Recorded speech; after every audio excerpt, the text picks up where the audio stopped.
Hello, my good friends, and indeed, ooh, bad friends, if there is any such thing. I'm a bit late today, like almost 5 minutes. That's not too good. How are you all doing today? Saturday. What's today's date again, please? There's a problem with me and date, so today is either 6 or 7, Sha. It's on. Okay, no, it must be 7. Tomorrow should be 8. But see, I see you. And Samuel and Yobi Chosin, thank you for watching me. How are you all doing? Good morning. Good morning, because you are in the US, Yobi Chosin. And of course, I support all that you are planning for yourself, business-wise, concerning all that go-go moves. Nothing is free moving forward. We have bills to pay. I'm with you all the way, sister. And Ọlọ́run á fi kún iṣẹ́ ọwọ́ ẹ o àti tèmi náà o àmì àpérò kò délé. Àánú Olúwa ṣàlàáfíà ni. Aunty Tosin, I see you. Ejimope Innocent, how you doing? How is everything? Hello, Aunty Tosin. How's my Rufy? Rufy Joe. Ẹ bá ń kí wọn. Ṣàlàáfíà ni. How's everybody doing? It's so nice as always to be with you people. I enjoy this. I have come to love it. I've come to love you. I've come to appreciate the little bit I'm able to throughout. Henry Olorogun, thank you for joining me, and good morning to me, good afternoon to you if you're in Nigeria. Funke Ogunkoya, yes, I do see you, and I thank you for being here. Uncle Kayode Adedeji, welcome to the new year. New focus, new everything, new gbogbo, new bing. Yeah, it's good to see you here, and I thank you so very much for always being there for me, for the advice and the words and everything that you always support me with. I am encouraged, I'm motivated, and I thank you all. For the ones who are going to watch me for the first time, my name is Doyisola Ilori, but on Facebook I go by Ajoke Ade Omo Ayinde. Of course, you would understand that my Oriki is Ajoke and my father is Ayinde. Eunice Ekami said, I see you and I thank you for being there. What do we do on this platform? I just talk about my experiences, people's experiences, with a view to having somebody get something, tap something off of saying, Ademola Demi Adegoke, how are you doing? You're watching me for the first time. I feel like strangulating you. How on earth would you be watching me for the first time, Ademola Demi Adegoke? But still, it's better late than never, and I thank you for being here. I appreciate you so sincerely, and I really honor your time. Adepi Tombero, what's going on? Hope you are doing good. Nice to see you too. Something struck my mind. I think I've written about it on Facebook at some point in time. This issue of taking responsibility for our actions. If you recall, in those days, I don't know whether people still do it now. When you get a 90 grade, it is always a I got, I did it, I made it. But let your grade be something like 60 or 70, it will be they gave me. When you pass WAEC, you pass. When you fail WAEC, WAEC failed you. When something is successful, you are quick and very happy to attach yourself to it. You are happy to say, this is what I did. This is what I achieved. But once it is negative, Ayoyebusi, thank you for joining me. And Jancy, I see you too, sweetheart. Thank you so very much. But once the thing is negative, it's always a case of somebody else did it. Or somebody else cursed it to be that. It's never a function of you not having done enough to be able to get to the level that you can again stand out and say, oh, this is what I did. Oh, I didn't do too well, or I didn't do that well. Olushola Taiwo Oladele Adeshola. Your name is one of the longest names on Facebook that I have to dwell and deal with, but it's all good. Thank you for being there. How are you, my dear Jancy? Hope everything is going on well. Now, what am I saying today? We have even allowed, we did a lot of that, because I recall when I was in secondary school and up to college, it's always a case of a function of I got when I did well. But when I have not done well, it's always well, they gave me. It never turned out to be like, okay, I haven't done well this time around, therefore it's my responsibility. What are we imbibing in the kids we're bringing up? What are we instilling in them? The sense of responsibility is so key that I just felt that it's something I want us to stop and think about in the lives of the ones that we groom these days. It's bad enough that we do everything for them.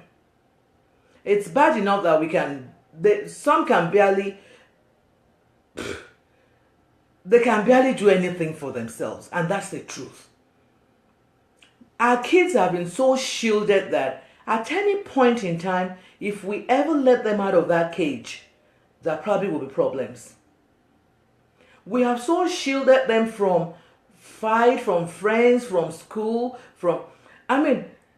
the teacher beats up a child and the parent probably will go to school and get mad. When my father in those days, in fact, let me tell you a story. The man is, I forgot his uncle something. It's not Uncle Ayinde, the other uncle that we had when we were in, thank you, Jansen. The other uncle we had when we were in primary school, that uncle had beat me up. And I was so sure that if I told my father I was going to come to school the next day and show Uncle Pepe, and I insisted he must go to school with me. Guess what my father did when he got to, it was Shijo Nursery and Primary School then in Ife. My father just went to the man and they started laughing and I just started crying. Because I started crying because I thought my father was going to come to the school to get really mad at the uncle. And then when my father now got to the school and I just said, I had to come. I just heard him say, I had to come because if I did not come, she was crying and she wanted me to come. And I saw the two of them laughing. I'm like, oh, Lord, I'm in trouble. But even these days, the truth is most parents will just go to this school and like, how dare you do this to my child? How dare you do that to my child? No doubt there are teachers that they overdo it. When you're punishing and it's becoming an abuse, of course, that's not acceptable. But we have gotten to a point in life that we have so shielded all those kids from practically everything, short of breathing for them. We do not let them accept responsibility for anything.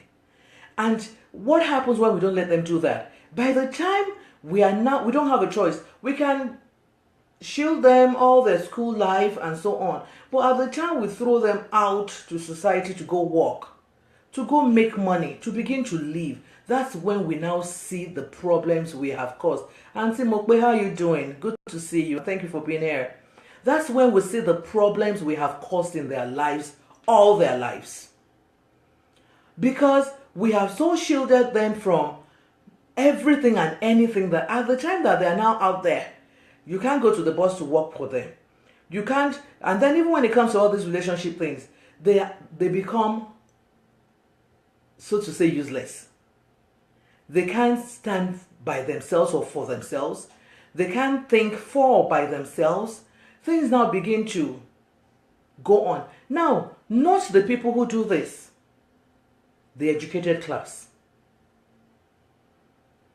I sat down one day to reflect on kids trained by market women and the ones trained by those in the university environment that I grew up in. And I found that those kids that were trained by the illiterates by virtue of education actually know to fare better in life than someone like me. For the same reason, to a large extent, we were shielded. They were not shielded. You see, the market woman knows to look at the child, and without saying anything, the child understands and can read all the expression on the mother's face. But the Alako way, we are even being civil. We don't want the person to feel that, no, you shouldn't do that, you should not do this or that. I have come to understand and to realize that we need a little bit of street sense, the native intelligence, plus of course the education to have a well-grounded life. What are we imparting? What are we giving to our children vis-a-vis grooming them in life? Are we only about book education, in which case, as long as they're making all the first classes in this world, as long as they're doing so well in school, every other way they should be streetwise. Sheikh Fagbemi, I see you. Thank you for being here. Every other little way they're supposed to be able to pick off the street, we're shielding them. Now, I can't really again blame people because I sit back and I'm thinking, okay, we all keep saying when we were young, we used to go roll tires, we used to be out there doing our thing. For God's sake, how many kidnappers were there then? There weren't too many kidnappers around then. The streets were safer then. You could go to your neighbor and just do stuff. But now you can't even trust your own person, your own relation, your own friend. So when I see some of these things, I'm saying them with the knowledge at the back of my head of indeed what society is today. But again, are we not going to say because the society is now so bad, we would forever shield those kids? Arifalo Olawale, I see you. Adewale Adeshino, I see you too, my darling younger brother. I've adopted that naughty boy as my brother. I'm waiting for you to marry Sha. That's my own. Are we now going to say that we're going to, because society is now like this, therefore, Wale, therefore, we are going to let our kids holistic training just slip off of our hands?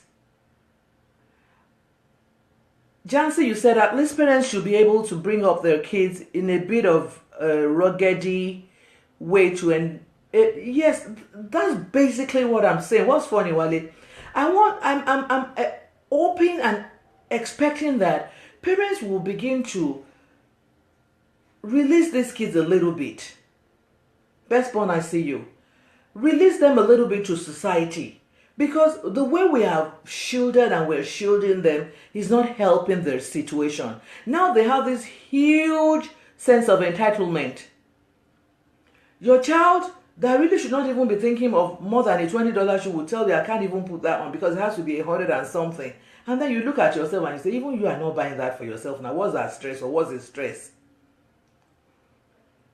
We need to begin to, now, for us to even be successful at that, my situation is so funny. Okay, fine, I'm alone, I'm bringing up these children. It gives it a little bit of special attention, so to say. Because you want them to, oh, but when I see you, you want them to, no, you didn't come late, best born. It's just basically, I'm basically at the beginning of it. I'm just talking about how we're training our children and not letting them be able to stand on their feet. How we're giving them everything. How we're not letting them be able to fight in society. And I am saying that, you see, that is why if you go and pick somebody from Oshodi and you brush that Oshodi person up, people will say Oshodi will always be in that person. No doubt, yes, it will always be in that person. But that person is likely to survive in a rough business, everything terrain than the child that you have nurtured, that has not done nothing, that you have given everything to at Ikoyi. The reason is simple. Thank you, Arifalo Olawale, for sharing my video. The reason is this. The one you have given everything to has not worked. It's a sense of entitlement. I said this, I think I've said this before. Before I came to the US, I had this interview at Glow then. I was even ready to see 24 hours. We were supposed to just meet at Enugu. We had done everything, but I heard that if it does not meet you like this and welcome you to the company, they can't employ you. And many times they will say we should come, we will sit. And they will ask us to leave at 1 o'clock and we will leave again. I was ready to be coming and going. I just wanted the job. But there was this particular boy that you will know that the father is Adenuga's friend. And the boy will just go on and I don't have time for all this BS. I don't think it, and we'll be looking at him like this. Us that we were desperate to have a million job. And somebody is stomping feet. Oh, I don't have time for all this shit for all. They will just do like this. Nobody said it. Somebody wanted to force. I said, are you mad? This one that is stomping the feet, don't you know that this one has a father that is really, this is more like a favor. I don't think I just want to employ this boy as a favor. Because he just went on and on and on. Now I'm telling you that if that boy got on that job, he probably won't do well. He probably won't do well because this is a job that is probably being served on a platter of gold. Can we stop a little bit to serve these kids on platters of gold? Can we let them have to toughen things out a little bit? Can we let them let them struggle some? I don't know where or how we just got, because even with us, it wasn't like it was just, I don't know about that, but see, See my hand up. Oh. I don't know the ones he employs. Oh.